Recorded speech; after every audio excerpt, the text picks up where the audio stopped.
Hello, fellow heroes. I'm Action Smacchan, the 2-in-1 hero made up of a virus from the 70s and a guy who likes to play things. And I'm here with my good old pal, Infinity 22. And we are finally back again with another season of the Hero Virus Pixel Podcast, where we talk about video games probably and just be a pretty good duo of people who like to play video games for a long time. So yeah, let's go ahead and get it started like we usually get it started. Blue, what have you been playing lately, man? I had started Touhou's Spell Carnival, and then I've been doing a lot of Theatrhythm Final Bar line. Ooh, we got 2 games in line, and we have the Touhou's. Oh, I've been wanting to get myself a copy of Spell Carnival, but I've also wanted it to be like the special edition. So I've been holding off until I'm all like, yeah, I have a sweet $100 or so to put down for it. Yeah. But how's the game? It is extremely different. It is still. It's like it's like a real-time grid-based strategy RPG. Mm-hmm. So it's like you put in commands for like each character in real time as there's like bullets spreading around the field, and you're like responding to things as they're happening. And the controls take a lot to get used to because you're trying to control multiple Touhou's on the field at once while there is all still the bullet hell coming at you. It's always interesting to see how different ways they want to like incorporate bullet hell stuff to different genres. Yeah, it's and it definitely takes a lot of getting used to, and the art style is so detailed that it was almost distracting for a little bit because they're still like they still act the same as they do in every others, but it's like with how detailed the art goes, it's almost like that. I don't know if anyone's seen those memes lately where it's like you need to take this more seriously, and then it draws like an overly realistic style of them taking it seriously, and they're like, wait, no, I'll pull back some. Yeah, I am familiar with the meme. Yeah, it's pretty funny actually. So, yeah, it feels like that, but it is like fully voiced, and so it's also interesting hearing because I think some of the actors are either different or I'm used to hearing like older performances, and now that the actors have aged them a little more. Oh. So some of the voices are they seem different than I remember them.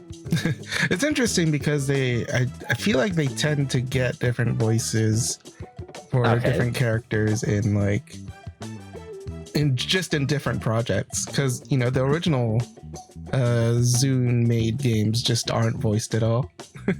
Yeah. So anytime you hear a voice, it's kind of unofficial.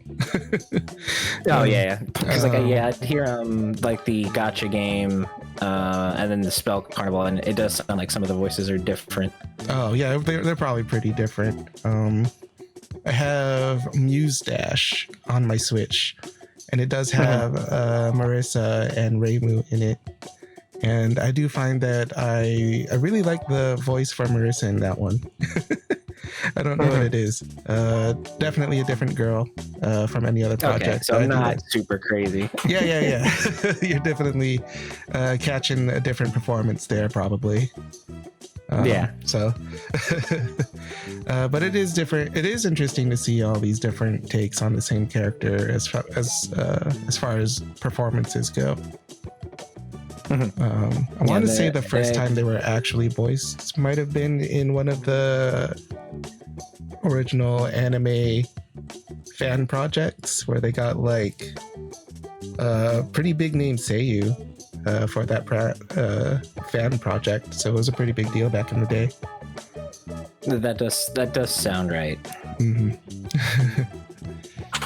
Yeah, sounds like you're having a pretty good time with it though. Yeah, it's got a lot of menus for sure as well.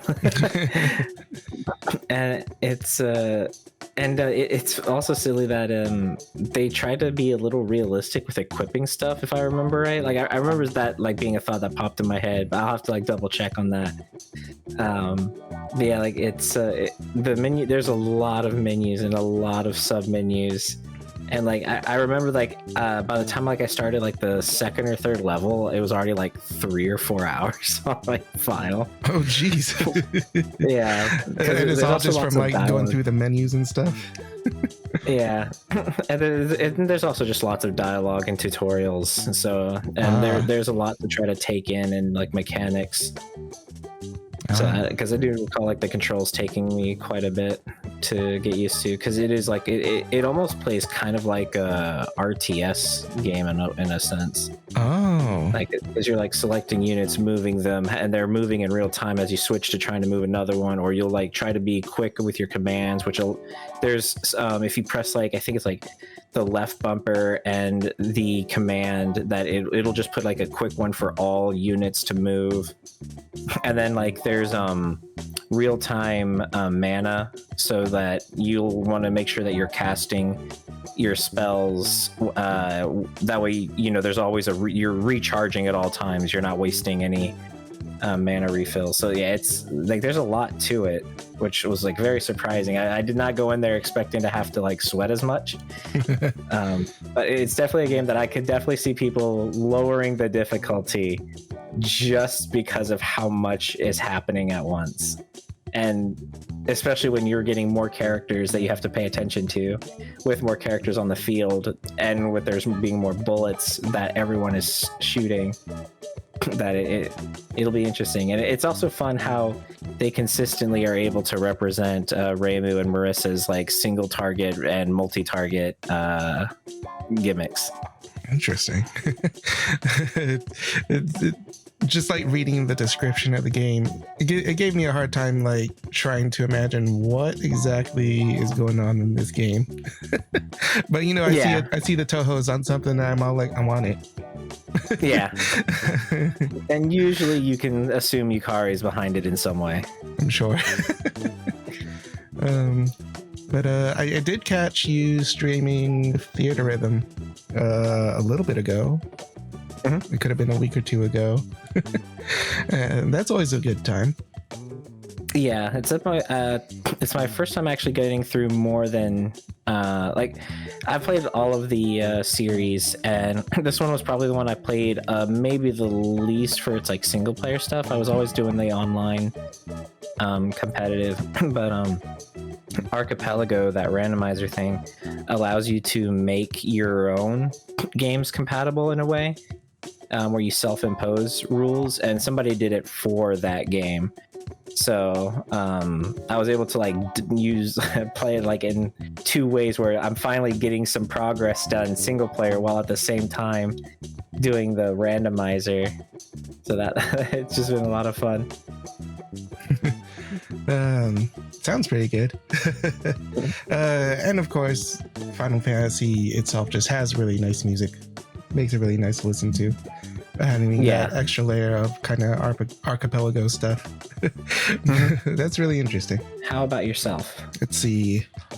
I have been kind of working on trying to become a Persona fan. Mm-hmm. Seems like lots of people are pretty into this whole Persona thing, as well as like the whole like Shin Megami Tensei franchise. It seems like it's fairly popular. Yeah, they've got groups of fans within groups of fans within groups of fans. Yeah. So I'm kind of trying to get into it. So when I'm trying to get into something, I might start right at the bottom. And so I played Persona 1. I did stream like Revelations Persona back in the day. I think it might even have been on the main channel. That's how long ago it was. But for the rest of my playthrough, I decided to do the PSP version, and that's probably a lot of welcome quality of life with that. There was like some pretty decent quality of life stuff in there. Having like auto battle and kind of being able to speed up some of the speeding things up a little bit for the pace. I'm not sure if the original had the same map options to be able to keep track of where I'm going and stuff. I don't remember. But I think the thing that people tend to cite the most in terms of differences between Revelations Persona and the PSP version that we got is that it had the whole Snow Queen thing. Yeah. So I wanted to make sure that I was able to, check that out, because people are like, well, if you want like the true experience, also give yourself the opportunity to play the Snow Queen thing. And that I did. Yeah. It was surprising because it's something that you run into if you're trying to do it. You have to like know that it's there, or you have to be really diligent in talking There's to people. There's a lot of that in the Shin Megami Tensei series. There's a lot of that, to the point that like it's one of those where like people it was very rife with like playground rumors kind of things, like, if you did this you could find this, and it kind of plays into the whole like demon yokai kind of like storytelling as well, where it can be very fun, but it's also like kind of frustrating sometimes, because it could be one of those cases where it's like, oh well, I guess I have to restart my game now kind of thing. And that is absolutely what happened to me, because I was like, like after like almost 7-ish hours of playing, I was all like, oh wait, no, I need to go see if that Snow Queen thing is like a thing. And of course I was not aware that you could diverge into the Snow Queen I guess story path within the first hour of the game, so I ended up just kind of restarting the entire file. Boy, does that foreshadow today. Yeah, I am realizing that is indeed something we're going to be talking about later, so we could talk about that later. But I did end up beating Persona 1, and I have moved on to Persona 2 Innocent Sin, also the PSP version. I have been enjoying it, but I don't feel like I'm as obsessively addicted to it as I was with the the previous game for some reason. Yeah, but Persona 2 is definitely the probably the most divisive one, and like how people kind of like talk about it. Because like there's people that really like are like, oh yeah, like the first one is great, and it's also just being the first one, and then I guess the West didn't really get a chance as well to enjoy 2 as much, since it got one version and then they only got one of the remakes of the one we didn't get. So, but yeah, like that one in general though, it's mostly one of those where people like talk about it fondly, but then it was like, so how'd you like playing it? Well, I mean, I don't have too many issues playing it, especially coming off of 1, except there's a little bit of user experience issues that did not exist in 1, but for some reason they decided to make in 2. Because like in Persona 1, you kind of are able to bring like an entire loadout of personas on a single character, just switching between what you have equipped on them. But in your menu you have access to all of their skills, right, that you have associated with that character right now. But in Persona 2 I actually have to shuffle through all the personas that I have for the entire party, equip the persona with the skill that I want to use, then I'm able to use the skill. And then I have to switch them back if I don't want to run into an enemy and all of a sudden have the wrong persona on and forget about it. So it's like tiny things like that. They're a little bit annoying that didn't need to start existing for some reason. But as far as like storytelling goes, I do find myself having more opportunity to enjoy the character development for the characters in 2. Yeah, because there's just they just have more depth, more opportunities in this story to add more depth to your party members. Not saying that the Persona 1 characters were completely one-dimensional. It's just that in comparison, there's a whole lot more to these characters and what we see of them aside from their interactions with each other and tiny pieces of development kind of on the side that we see in one. Character development in Persona 2, it's a little bit better. I do like these characters, I think, more. I think I like them more than I did with my party in 1. I do feel just generally the pace of the battles might be slower, but that just might be me. I'm not sure. No, it definitely felt like that for me as well. Yeah. But I have a hard time putting my finger on exactly what it is. Yeah. But yeah, overall. So what? Oh, no. I was just saying, for me, it's like I kind of wish I was doing it the way that you did back when I was playing Persona 2. Because like I went from 4 to 3 to 2. Oh. And so like that, yeah. So like when I was playing 2, I was just like, God, this feels awful. Like, it is very difficult. It sounds like just going from 3 to 2 is probably a pretty large jump just in gameplay style. Yeah. And so I really need to try again, I think, to like play it properly. Yeah. Yeah, like I definitely had like I was like I'm just gonna go play something else after a while. But yeah, right now I'm standing kind of right in front of the final dungeon, so Ooh, very close. Yeah, so for the most part I could say that I am enjoying the game.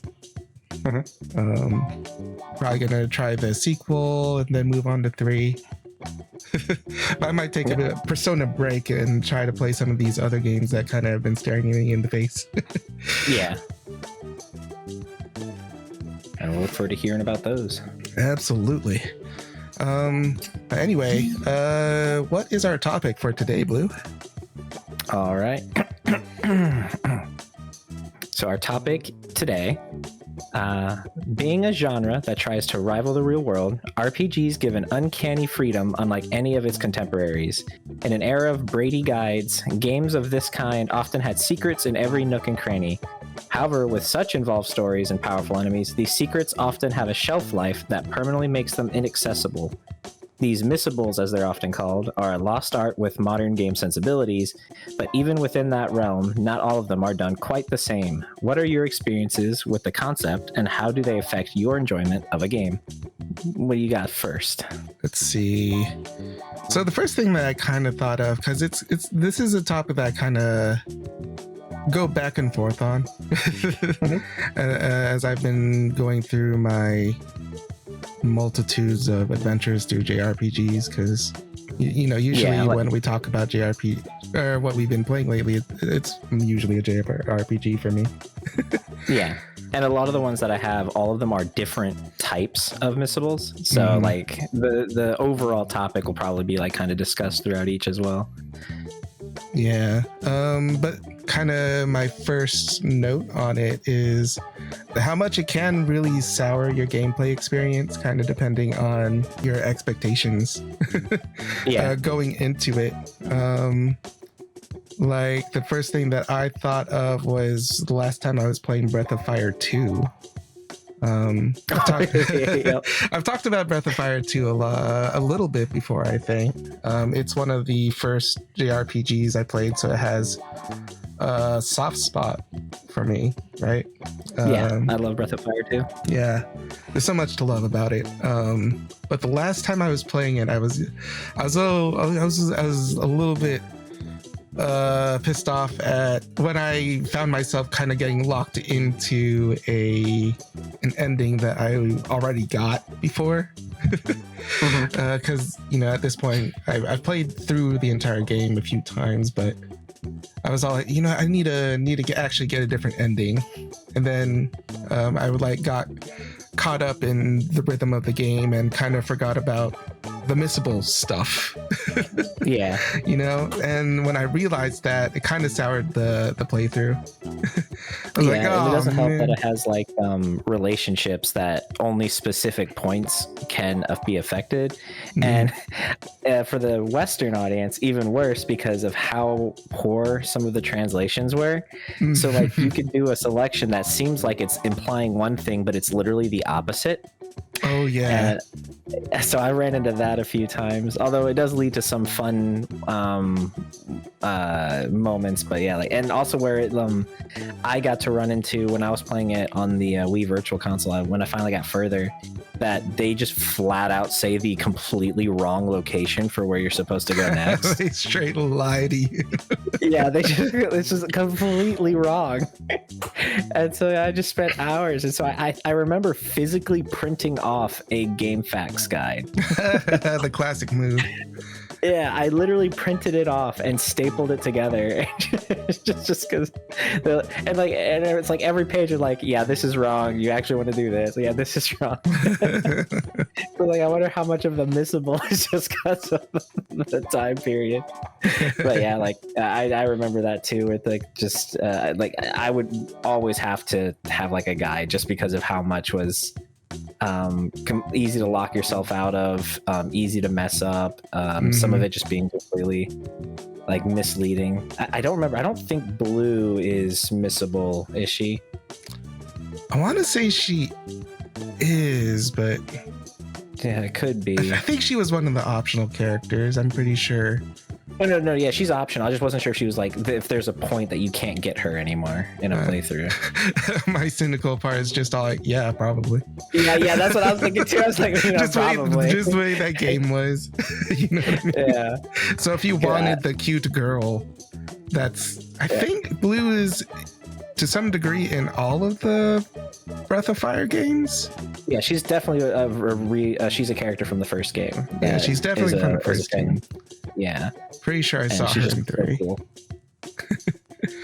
Yeah, she's very cool. Yeah. But yeah, I wasn't sure if she was all like, I was thinking like, I wonder, I bet you she probably is. Right? In some way. The fact that we had to cynically just say probably just kind of shows just how with the way these missables affect the experience, just all like, oh my gosh. Yeah. So if you wanted to go in and say get Blue because she was one of your favorite characters in the first game, probably you can miss her. Yeah. And just with that same expectation, you're all like, oh man, I missed my entire reason for playing this game. Yeah. Or for this entire playthrough, and that could really mess you up, because getting through that game can be a little bit of a slog, because it does make you grind. I guess I only have experience with a couple of the Breath of Fires, but I would say it's the longest one for me. I could definitely see where it could feel that way, because there are definitely sections of that game where it's just like, you need to stay here and be stronger, or else you will not continue. So high. It is very high. If you're going into that game not wanting to run into enemies, you're probably playing the wrong game. Yeah, I do remember growing up that at least in the circles that I was in, it was always a running gag that it was like, if you can say you've beaten Breath of Fire 1 or 2, you will have like one of the greatest achievements a gamer can achieve, because it's just so ruthless. And just you get lost so easy. The like mechanics can be so brutally unfair. They can be. But it was one of those where you're just like, you sat down, you're like, I'm going to beat this, and you're like, man, I'm not beating this. It's on that mindset, you know. Yeah. My playthrough was both relaxing and a little bit soured because of what I wanted to get as far as my ending that I screwed up. Yeah. But also I came in kind of ready for the grind. Because it was helping me get to sleep, right? Because it was like during like those quarantine days, and I was all like, I need something to help me go to sleep, and what I would pick up is a grindiferous JRPG, probably from the 90s or something, and Breath of Fire 2 was definitely hitting that spot for me. Yeah, I mean, I really like Breath of Fire 2. Like, the characters are amazing. Like, Kat is still one of my favorite characters ever. 100%, dude. Going back, she is still adorable to me. Yeah, like I really loved her personality. It was always cool, like how the responses that you would want to do with her was always kind of like entirely unique, that wouldn't work for other characters, just because she does have that like animalistic instinct in like everything she does and thinks. Mm-hmm. And so like she does believe in like, you know, strength more than anything. So it's like I still remember the one interaction, which it could be, you know, a localization thing, but where she was like she's doing something, I think she's like getting married to somebody, and she's just like, you know, will you still support me if I do this? And if you say yes, you'll always still support her doing it. She actually gets a less of an opinion of you, because she wants you to say no, of course not, like this is stupid. Like she wants you to be more aggressive and like serious about it. And I thought that was always interesting, because like I remember doing, I was like, yeah, of course I'll still be your friend. And she's like, oh great, okay. Oh, this guy. Yeah, she was like, oh okay, cool. And like I remember hearing it, I was like, wait, no, I'm sorry. Exactly. Yeah, so I loved her, and her animations were always cool, and then her transformation was cool too. You just drop kicks everything. Oh yeah. But yeah, definitely still one of my top favorite JRPG ladies, which could be a topic for a different day. For sure. But going back on to plan things out. Yeah, but going back onto the idea of missables, we did talk about it a little bit when we were talking about Persona 1. And it does kind of add a little bit to the very old school. It barely exists today, but just kind of the old school sense of the playground rumors of video games. Where a missable can really lead you to a different life in the game, like in Persona 1. Because if you somehow stumble across the Snow Queen thing without knowing anything, you would just think that it's just the game. Yeah. If you just happen to follow this trail of conversations with NPCs into a completely different game. Yeah. There's a whole lot of magic to that. Of course, you know, it's a very specific thing, and if you miss it, it's gone. Yeah. So, and like I said, the punishment for missing it when you want to do it is that you have to restart your entire file. Yeah. Which can suck if that's exactly what you wanted to happen, but if it's like something you really just stumbled across, it's the coolest thing in the universe. Kind of piggyback off of that, when I finally got around to playing Chrono Cross, missable things, I kind of had to like attune myself, because at first I was all like, well, what if I want this and this and this and this and this? Eventually I was all like, there's just so much going on in this game, so much to miss, that I really just need to. Game is the entire game is missables. So I really, to start really like enjoying the game, is I just kind of decided for myself that I needed to just ride the wave, see whatever ending or characters I get just naturally, and and thus I started to feel more magic within the game. It's a game that like it's so unique in that regard, and it also helps that it's the series that invented the New Game Plus. So like having that, I remember my first playthrough, I think I had 4 party members out of like the possible 48 or something, I think it was, or something close to that. And my second playthrough, I got a lot more, because I explored a lot more, because like they don't line up in the order that you get them. Like you'll see the blank spaces of party members in the menu. And so I would like explore a lot more, and it's crazy just how much of the game there is that's just completely optional. Like one of the most fun side quests that is remembered is just completely missable. Like you can just completely miss it entirely. and never get to see it. It's crazy. And so like it's also good with, there are some people that, like my mom was this way. She loves playing games with walkthroughs. Like it's just, I don't know what it is about it. I get it, just like it's something that really satisfied her, is just playing with like guides, strategy guides, walkthroughs.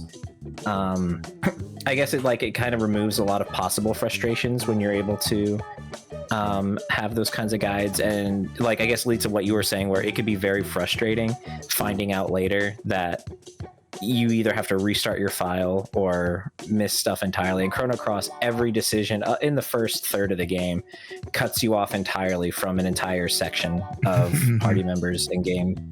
Like I think you actually have to do 3 full playthroughs to get everyone. Ooh.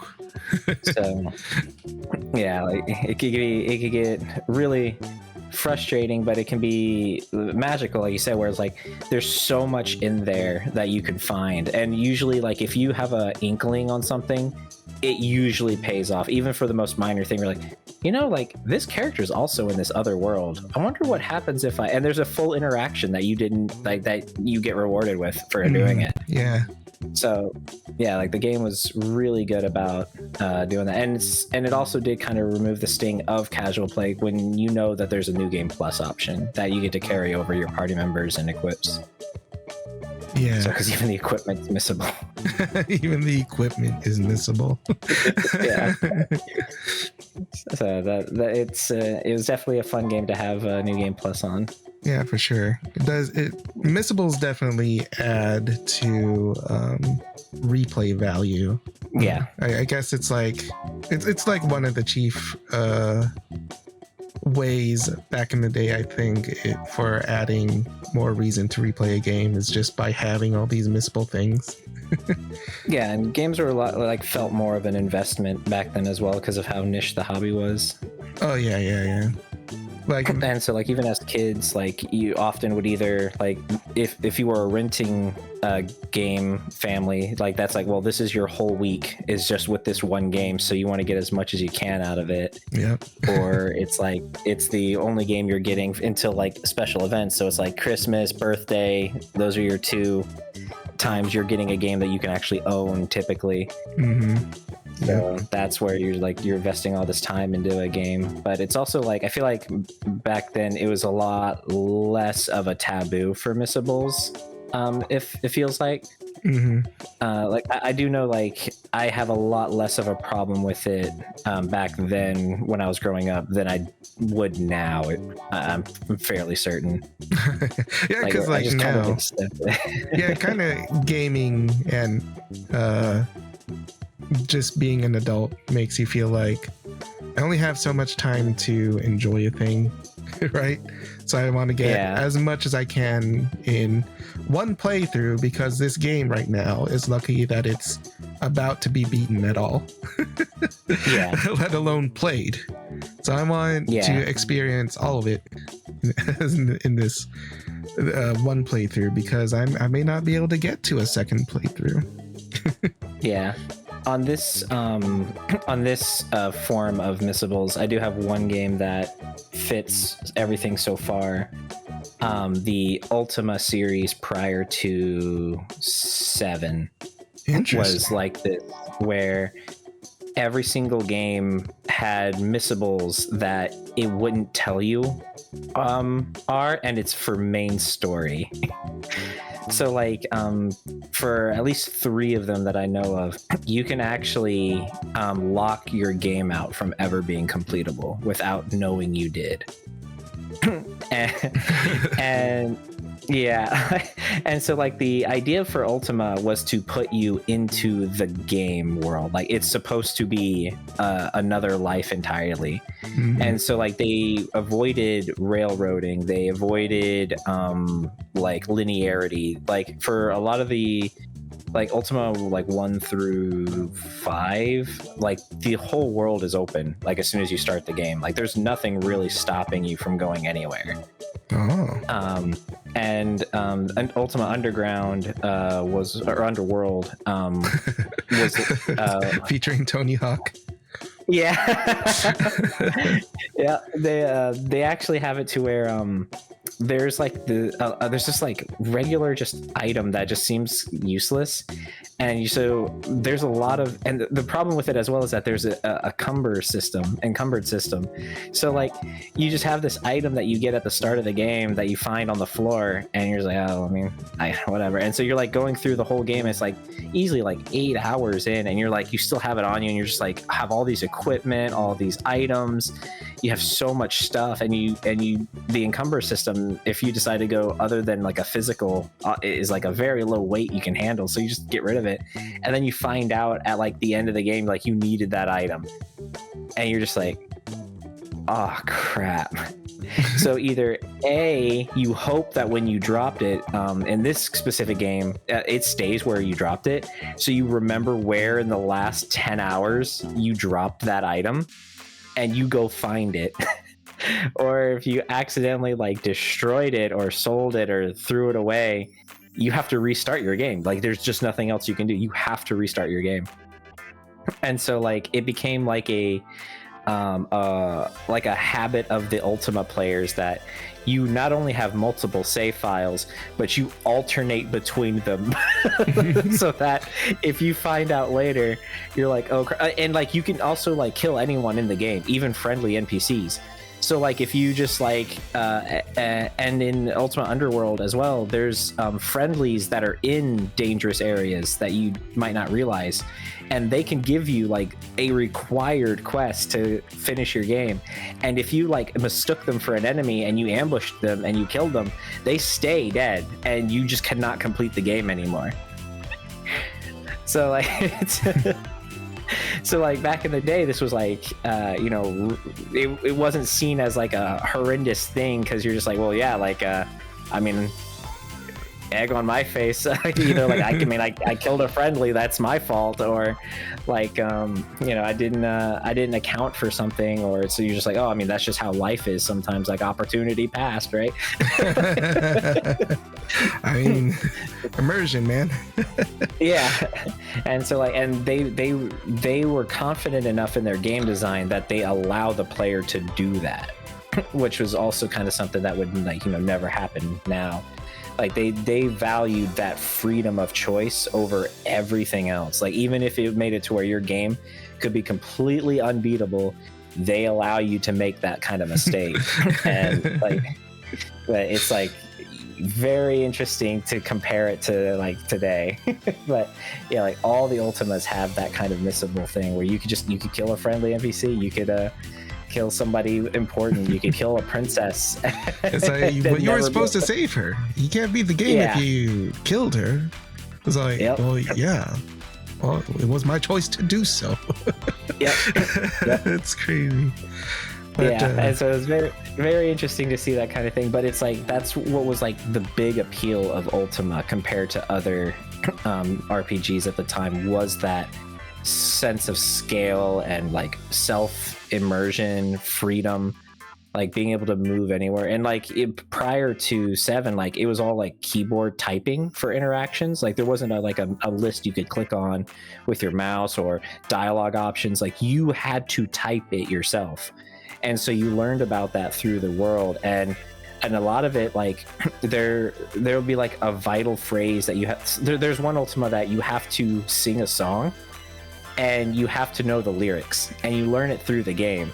But obviously, if you kill an NPC that had that knowledge, you will literally never be able to find it again because you killed the only NPC that had that knowledge.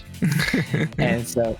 Yeah, it really it also kind of ties into its game world, where the early Ultima it played with like the I forgot what they're called. It's like a codex of like morality, and so there was like generosity, life, valor, strength, like things like that. And so like the early Ultima had you try to live and abide by these values. And so like it like all of it really kind of played together. And so it's like, so the missables are kind of in the sense of it was actually designed with that, where they I guess like they kind of trusted the player more than a lot of devs would now. Yeah. Because like they definitely would not do that anymore. Like people like there's a lot like almost to like this was before tutorials hand holding everything memes kind of started. Kind of the opposite. Yeah, like there was like no tutorials at all. Like it literally you start up the game and the whole world is open. Like you could play most, and what's even cooler is that the locations of like hidden treasures that like are on the world, they're there from the start. So like if you already played the game and you start a new file up, you could just walk straight to the end game item and pick it up off the ground if you remember where it was. So like on your first playthrough though, you're mapping out the world, you're talking to NPCs, you're listening to rumors, you're following trails, and then you find this treasure. And then on your next playthrough, well, you already know where it is, so you could just go walk straight there and get it. Yeah, these days, all of that would just be written off as a bug. Yeah, yeah. Especially the parts where it breaks the file. Yeah. Yeah, I guess it's just. So that's the main missable for like having to restart the whole game. That is the most relevant of that kind of aspect. Yeah, that is pretty old school design. And it takes a different sort of player to be able to just be all like, yeah, that's how the game is, man. Yeah, and they even have like I forgot when it started, but there's also like you can find or like unlock a spell that actually wipes out anything living in the game. Oh my gosh. Yeah, and it lets you do it, and it wipes out everyone in the game except for the king. He's the only one that's immune to it. And so like there's one of them where like you'll walk up to him and he'll look at you like, bro, we're literally the only living things left now. Are you serious? Like I get to just enjoy the rest of humanity just with you now. Yeah, and you can do it in a crowded area, so you just see yourself casting the spell and then everyone just drops dead and there's no more living things in the game, and you're just like, well, this is my file now, I guess. It's like, wow, Thanos has nothing on me right now. Yeah, like he half-assed it. Although that is to say though, so all of our examples of missables, whether it's good or whether it adds something positive or negative to the experience, but it all seems to be kind of an old school concept. Yes. Do you think that there is no place for it in modern video games? I think there can be, but I think that it has to be done differently now. Where like back in the day, like you could either like not even realize it's missable, or eventually like it became so like commonplace that it was just accepted. I think now it would need to be either warned ahead of time in some way. Like just a simple example can be like there's a box in like a room, like in the hub of a game, and when you click on it, they'll say, hey, you shouldn't open that, like terrible things will happen if you open it. And then like you do it, and then like the rest of your playthrough is like cursed without you realizing it. That kind of thing. Or somebody made a game. I can't remember if it's like it was somebody I was talking to who was making a game, or if it was actually released one, where he made it to where there's missable items, but it's at your discretion, where it's like an item is like absorbing energy and you could take it at any point, but if you leave it there, it gets stronger through the playthrough. But if you take it, you miss out on every future version of it, but you get that initial item immediately.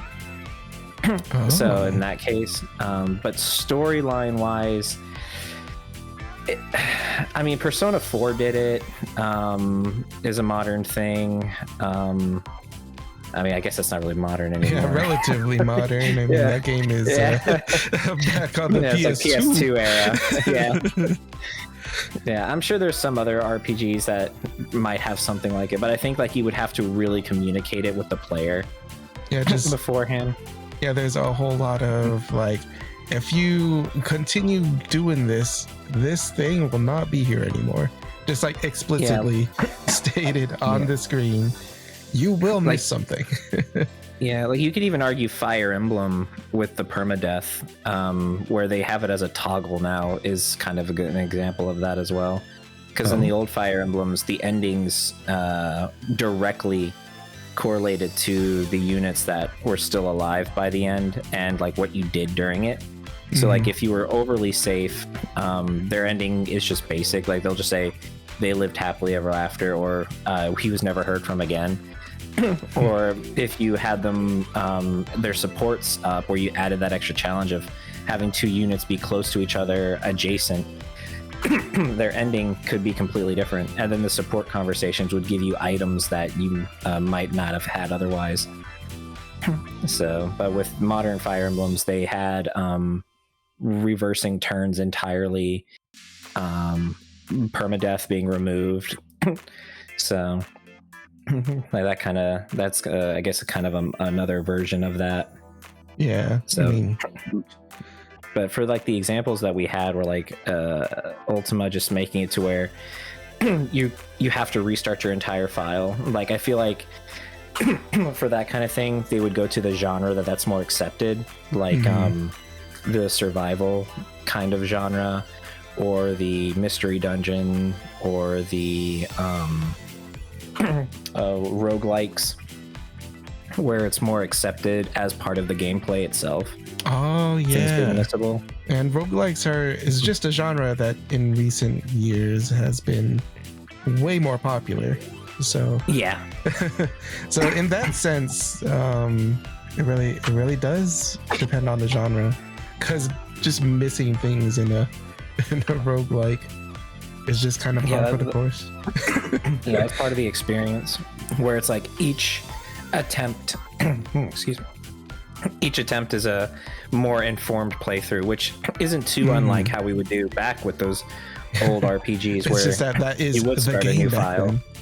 Yeah you'd start a new file and you'd be like, it would almost be like a show off moment, where like if you had a sibling, you'd be like, hey, watch this, and you find a secret that he had no idea about, or you did options that you've gone through the game so many times, you know what each option does, like with Chrono Cross, knowing which options give you which characters on a fresh playthrough.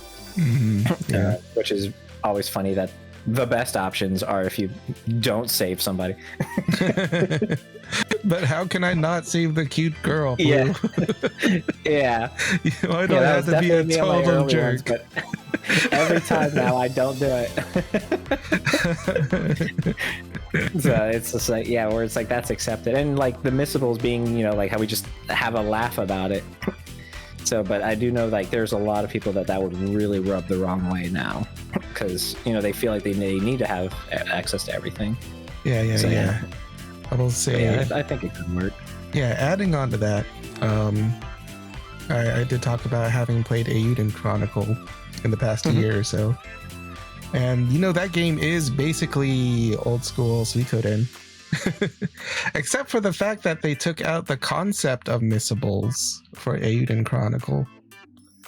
Where in Suikoden, if you progress through the game, characters become available or unavailable depending on your progression, right?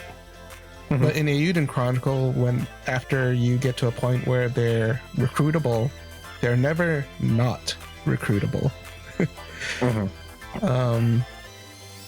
Which I am a little bit back and forth on, because again, like I said before, I don't have as much time to replay a game like I used to, you know, back 15 years ago maybe. And any game is lucky I am going through it at least once. So if I have no missables, and I'm able to just grab a character at my leisure, especially in a game like like Eiyuden Chronicle or Suikoden, it can enhance the experience, just because I'm all like, oh well, I am at a point where I feel like I want to go grab someone, I could just grab them. Yeah. But then, you know, there's the whole sense of magic that's lost, or the replay value lost. But Yeah. in kind of an era of gaming where replay is just simply less valued in general, Yeah. the concept might just be lost on us as gamers. But then again, thinking about if we have less stakes in missables, they can add to immersion. I was thinking of more modern games that I played, modern RPGs I played, like Blue Reflection. Oh, let's go. You do have these cell phone conversations that you could kind of miss. You don't lose anything per se, but it is just kind of a sense of immersion with these characters that you're supposed to like. That's definitely one aspect I didn't even consider could be considered a missable, where game states update the NPC's dialogue. Yeah, NPC so dialogue. There could be references, yeah, like that. That's technically a missable, where you'll never see that dialogue again. Yep. And like games, and the way it's presented in like Blue Reflection is that you do get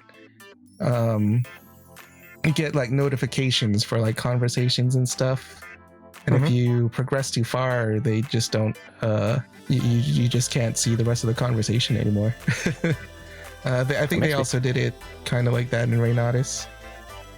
I think .hack series also had something like that. Yeah, and again, it's more of an immersion thing, just less extreme than what they were doing in Ultima. But it doesn't like force you to be all like, oh no, I missed what Kokoro was talking about. I guess I better restart this game. Yeah, like there's definitely like different intensities. Like I do think we started with the worst, like the most heavily punishing ones. Oh yeah, where it's like your file is over, the ending is just you completely locked yourself out. You're like unable to get major characters. I think the rest of my examples are way less than that. But yeah, those are definitely the biggest things. Yeah, but missing these conversations in Light Blue Reflection, it's definitely light in terms of you know, what you miss. But at the same time, you know, those games are made specifically for you to immerse yourself in this relationship that they're showing you, and you know, you don't want to miss the text message from your friends. I want to see what Hinako is trying to tell me. Even if it's just like not important at all. It's just because you're immersed and invested in these characters enough to be all like, I want to know every little thing. So, you know, there's a slight sting when you're all like, oh no, I missed it. But it's all like, well, I can move on still. Yeah. Or reset, I don't know. Reload. Let's go back. Yep. Save those alternating files. Yep.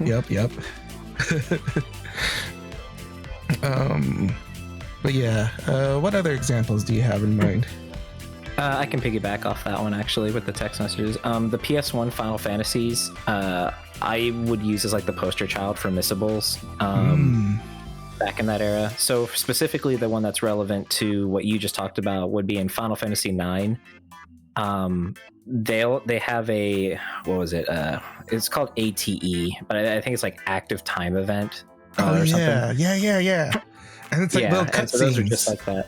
Yeah, and so those are entirely missable. If you don't activate them, you can't see them anymore through the rest of your playthrough.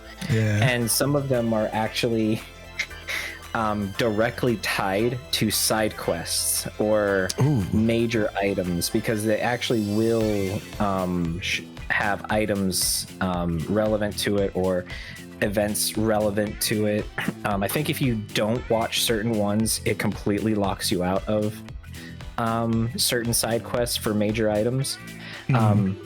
Actually, that just to throw it out the way right away, Final Fantasy IX has, if you don't beat the game in under 13 hours, you lose out on the ultimate weapon. You have to beat the game under, I think it's 13 hours. That's just want to throw that out there. I forgot about that until this moment, and I don't want to miss mentioning it. Yeah, to the point that I think it took like 10 or 13 years for people to know that. Holy crap! Because like that is a speed run at that point. Because I'm pretty sure I spent.